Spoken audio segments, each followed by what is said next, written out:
जय हिंद, बहुत बहुत स्वागत। देखिए, पीरियोडिक टेबल क्लास 10 का एग्जाम होने वाला है बिहार बोर्ड का। और जो बच्चे एग्जाम देने जा रहे हैं ना बाबू, पीरियोडिक टेबल से जो क्वेश्चन आता है बहुत डीप में नहीं ले जाएंगे। 12th वाले बैच में बहुत डीप में ले जाना पड़ता है। यहाँ हम उतना आपको जरूर बता देंगे कि एग्जाम में जो क्वेश्चन आता है वह नहीं छूटेगा। सबसे पहले ये जो पीरियोडिक टेबल देख रहे हैं, ये मॉडर्न पीरियोडिक टेबल है।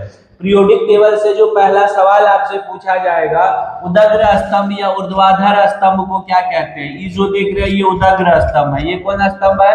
उदग्र। तो सबसे पहले कि उदग्र स्तंभ को क्या कहते हैं, तो उदग्र स्तंभ को समूह कहा जाता है। क्या कहा जाता है? समूह कहा जाता है। और ई वाला जो है, इसकी संख्या टोटल कितनी है आधुनिक पीरियोडिक टेबल में? 18। 1 2 3 4 5 6 7 8 9 10 11 12 13 14 15 16 17 और 18। ये 18 समूह है। ई वाला जो क्षैतिज देख रहे हैं ना, ये वाला जो क्षैतिज है, वो ये क्षैतिज वाले को क्या कहते हैं? जल्दी बताइए। इसको आवर्त कहते हैं। क्षैतिज जो कॉलम दिख रहा है, स्तंभ दिख रहा है, इसको क्या कहेंगे? आवर्त कहेंगे। आवर्त की संख्या कितनी है आधुनिक पीरियोडिक टेबल में? 7 है। आवर्तों की संख्या 7, समूहों की संख्या 18।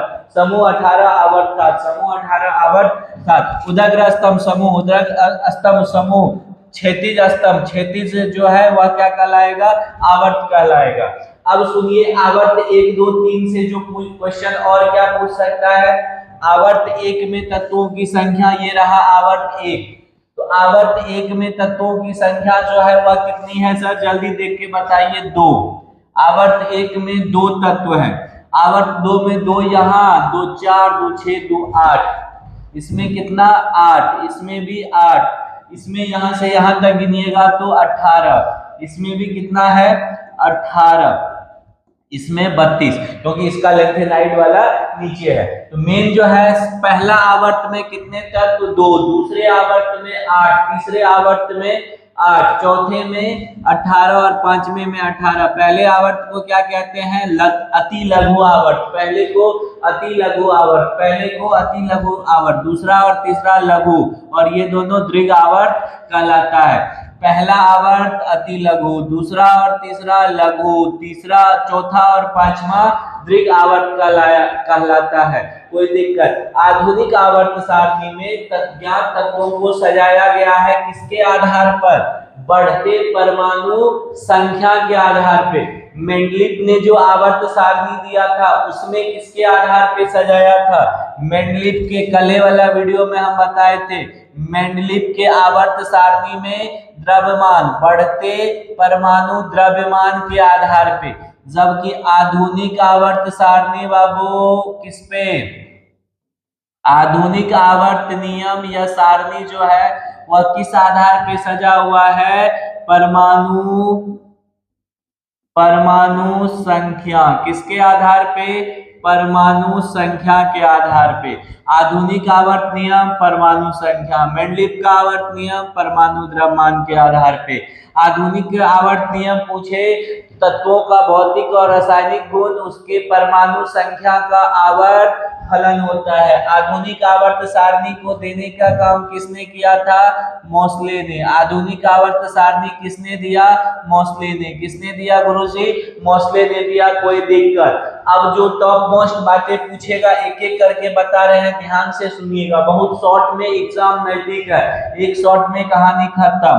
पहला वाला जो समूह है, समूह 1 के तत्वों को क्या कहते हैं? क्षार धातु कहते हैं। समूह 1 के तत्वों को क्षार धातु, समूह 2 के तत्वों को क्षारीय मृदा धातु, समूह 2 के तत्वों को क्षारीय मृदा धातु कहते हैं। समूह 1 के तत्व क्षार धातु, समूह 2 के तत्व को क्षारीय मृदा धातु। ऑप्शन देके पूछता है इनमें से कौन क्षार धातु है? हाइड्रोजन धातु नहीं है तो इसको छोड़ के बात कीजिएगा। ली ना कर रब से फरियाद, मतलब लिथियम। कौन कौन क्षार धातु में आ जाएगा? Lithium, sodium, potassium, rubidium, caesium. Francium भी होता है, लेकिन इसको छोड़िए के चलिएगा क्योंकि इसका एग्जिस्टेंस हमेशा नहीं होता है।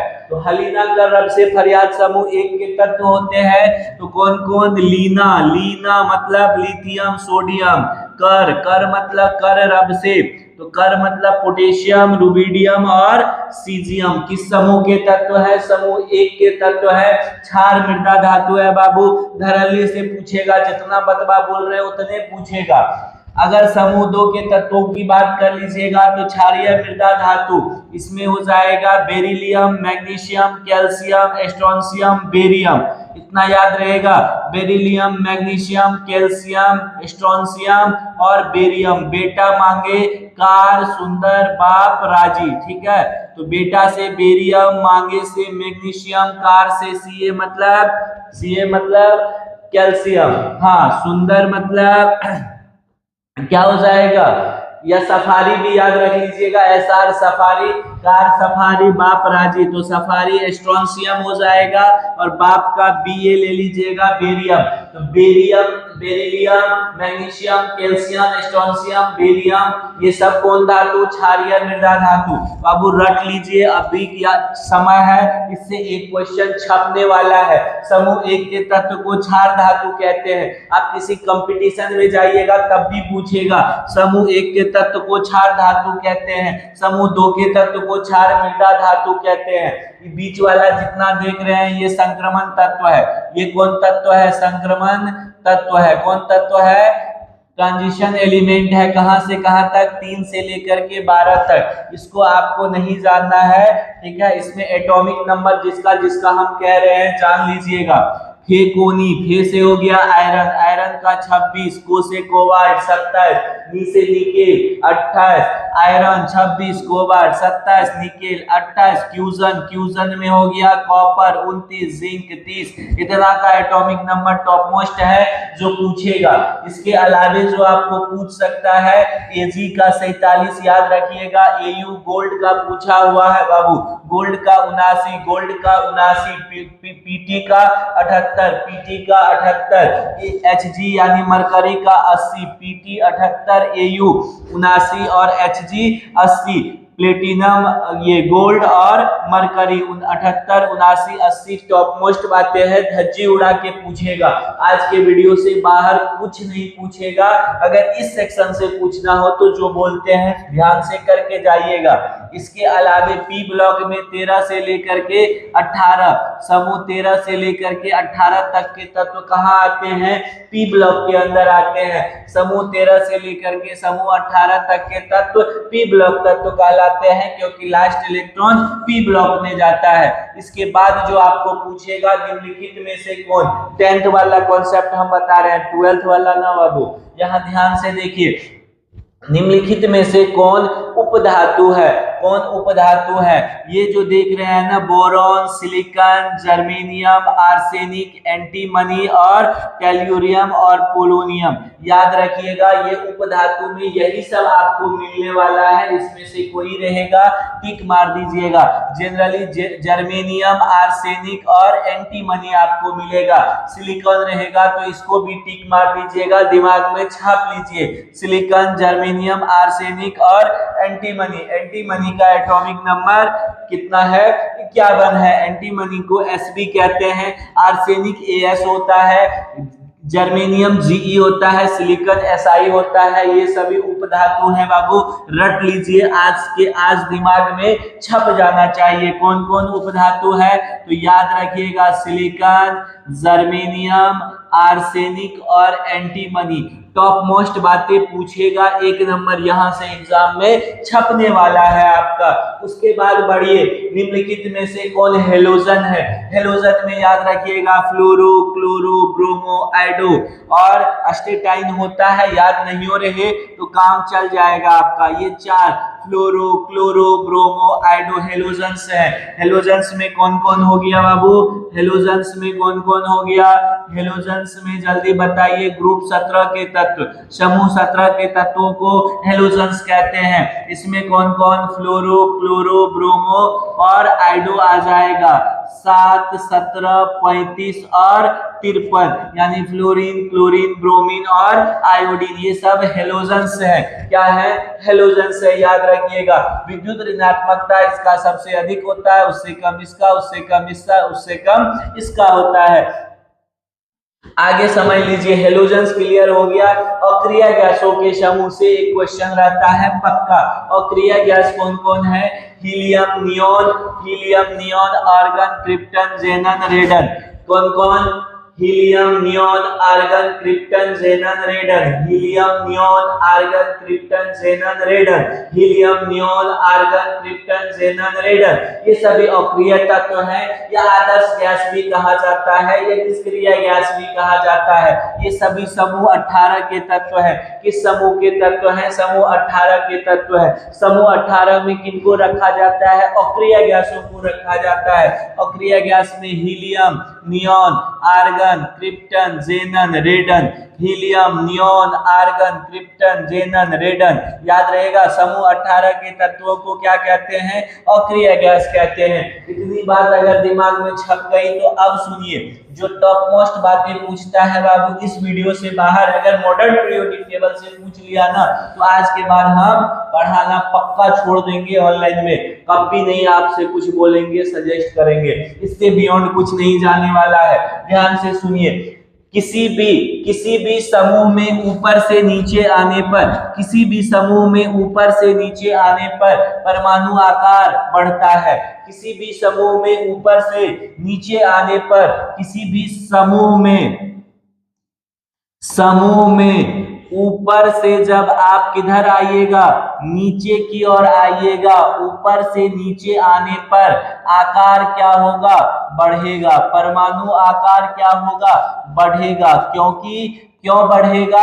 क्योंकि कक्षाओं की संख्या बढ़ता है। क्योंकि कक्षाओं की संख्या बढ़ता है। कक्षाओं की संख्या बढ़ता है। कक्षाओं की संख्या बढ़ता है। किसी भी समूह में ऊपर से नीचे आने पर तत्वों का परमाणु आकार बढ़ता है, क्योंकि कक्षा की संख्या बढ़ता है। अब अगर आकार बढ़ेगा तो धीरे धीरे इलेक्ट्रॉन लूज करने की टेंडेंसी ज्यादा होगी, यानी इलेक्ट्रॉन की खोने की संभावना ज्यादा होगा। इलेक्ट्रॉन के खोने के गुण को विद्युत धनात्मकता कहते हैं, अर्थात ऊपर से नीचे आने पर विद्युत धनात्मकता भी क्या होगा? बढ़ेगा। इसलिए सबसे अधिक विद्युत धनात्मक तत्व अगर पूछ ले तो सीजियम। सबसे अधिक विद्युत धनात्मक तत्व कौन सा है? सीजियम है। सबसे अधिक विद्युत धनात्मक तत्व सीजियम है। सबसे कम विद्युत धनात्मक तत्व फ्लोरीन है। सबसे कम विद्युत धनात्मक तत्व फ्लोरीन है। सबसे अधिक सीजियम, सबसे कम फ्लोरीन। किसी भी समूह में ऊपर से नीचे आने पर तत्वों का आकार क्या होगा? परमाणु आकार बढ़ेगा। परमाणु आकार बढ़ेगा। किसी आवर्त में बाएं से दाएं जाने पर, किसी भी आवर्त में बाएं से दाएं जाने पर धीरे धीरे आकार घटता है। बाएं से दायां, इधर से इधर, बाएं से दायां जाने पर आकार क्या होगा? आकार सर घटेगा। बाएं से दायां जाने पर आकार घटेगा। याद रखिएगा, किसी भी समूह में किसी भी आवर्त में बाएं से दाएं जाने पर आकार क्या होता है? आकार घटता है। आकार का क्या होता है? घटता है। और किसी भी समूह में ऊपर से नीचे आने पर आकार क्या होता है? बढ़ता है। ऊपर से नीचे आने पर आकार बढ़ता है। समूह में ऊपर से नीचे आकार बढ़ता है। तो इसको ऐसे भी दिखा सकते हैं, इधर से क्या होगा? इधर से घटेगा ना, इधर से ऊपर से नीचे, नीचे से ऊपर जाएंगे तो घटेगा। क्या होगा सर? घटेगा। और इधर से इधर जाएंगे तो बढ़ेगा आकार। मतलब बाएं से दायां जाने पे आकार क्या होगा? घटेगा। घटने से क्या होगा? इलेक्ट्रॉन को खोने की टेंडेंसी कम होगी और पाने की टेंडेंसी ज्यादा होगा। इसीलिए विद्युत ऋणात्मकता बढ़ता है और विद्युत ऋणात्मकता घटता है। बाएं से दाएं जाने पर विद्युत धनात्मकता घटता है, विद्युत ऋणात्मकता बढ़ता है। बढ़ने के कारण इधर धातु होगा और धीरे धीरे इधर जो है अधातु होने लगेगा। पी ब्लॉक में सब मिलता है, धातु, अधातु, उपधातु तीनों। ये ट्रांजिशन में केवल धातु। पहला समूह और दूसरे समूह में हाइड्रोजन को छोड़ करके सभी धातु है। आकार का हो गया, आकार बढ़ेगा ऊपर से नीचे बढ़ेगा, दाएं से बायां घटेगा, सॉरी बाएं से दायां घटेगा और दाएं से बायां बढ़ेगा, दाएं से बायां बढ़ेगा और ऊपर से नीचे क्या होगा, बढ़ेगा। तो इसको आप ऐसे दिखा सकते हैं, इधर बढ़ेगा आकार और इधर बढ़ेगा, इधर में आकार बढ़ेगा और इधर भी बढ़ेगा।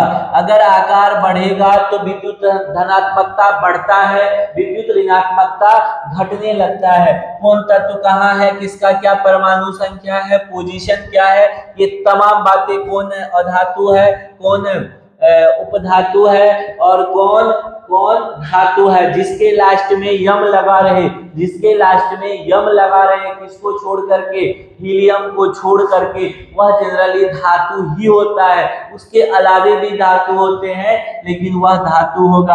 आधुनिक पीरियोडिक टेबल से 10th लेवल पे इससे बियॉन्ड कुछ नहीं आने वाला है। आपको कुछ तत्वों का इलेक्ट्रॉनिक विन्यास आता है, तो वो विन्यास आप यदि मान लीजिए किसका हम दिखा देते हैं, सोडियम का, मैग्नीशियम का, कैल्शियम का, एल्यूमिनियम का, ठीक है, एल्यूमिनियम के बाद फास्फोरस, सल्फर, क्लोरीन, ये काफी है। इसका एटॉमिक नंबर 11 होता है, इसका 12 होता है, इसका 20 होता है, एक पोटेशियम छूट रहा है, इसका 13 होता है, इसका कितना होता है, 15 होता है, इसका 16 होता है, इसका 17 होता है, इसका 19 होता है। देखिए अगर एटॉमिक नंबर 11 है तो 2 8 1 हो जाएगा कॉन्फ़िगरेशन, 12 है तो 2 8 2 हो जाएगा, यानी KLM सेल की बात हो रही है।